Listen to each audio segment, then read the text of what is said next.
Uttar Pradesh, బల్లాయి district, మే 10, 1990. ఆ రోజు ఏమైంది? బద్రీనాథ్ సింగ్ అండ్ ఆశాదేవి వీళ్ళిద్దరికీ ఒక పాప పుట్టింది. ఆ పాప పేరే జ్యోతి సింగ్ పాండే. మన నిర్భయ ఈ జ్యోతి సింగ్ పాండేనే. నార్మల్గా ఇలాంటి కేసెస్లో మనం నేమ్ రివీల్ చేయొద్దు, కానీ ఏంటంటే వాళ్ళ మదరే చెప్పారు, నా కూతురు పేరు జ్యోతి సింగ్ పాండే, మీరు ఈ నేమ్తోనే తనని పిలవండి, ఈ నేమ్తోనే చెప్పండి, ప్రతి ఒక్కరు నా కూతురు పడిన కష్టాన్ని చూసి చాలా నేర్చుకోవాలి అని చెప్పి వాళ్ళ మదర్ ఒక ఇంటర్వ్యూలో ఆఫ్టర్ ఇన్సిడెంట్ చెప్పారు.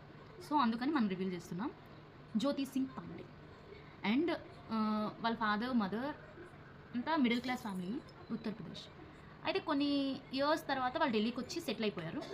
వాళ్ళ ఫాదర్ డబల్ షిఫ్ట్ చేసేవాళ్ళంట. జ్యోతి డాక్టర్ అవ్వాలనుకుంది. అలాగే వీళ్ళ ఫాదర్ ఎంత గ్రేట్ అంటే జెండర్ వేరియేషన్స్ చూపించేవాళ్ళు కాదు. నాకు కూతురే చదువుకోవాలి, కొడుకే చదువుకోవాలి, ఇలా చూపించేవాళ్ళు కాదు. కూతురా కొడుక ఎవరైనా చదువుకోండి, నేను చదివిస్తా, నేను కష్టపడతా మీ చదువు కోసం అని చెప్పారంట. అలాగా డబల్ షిఫ్ట్ చేసేవాళ్ళు, లగేజ్ లోడర్స్గా, సెక్యూరిటీ గార్డ్గా, ఇలా ఎన్నో వర్క్స్ చేసి. అంటే ఈయన ఎందుకు ఇంతలా చేశారంటే ఆయన టీచర్ అవ్వాలనుకున్నారు. కొన్ని సిచ్యువేషన్స్ వల్ల ఆయన అవ్వలేకపోయారు. జ్యోతి కూడా నేను డాక్టర్ అవుతానా అని చెప్పి బాగా చదువుకునేదంట. అమ్మాయి చదువుకున్నాక ఒకరోజు ఏమైందంటే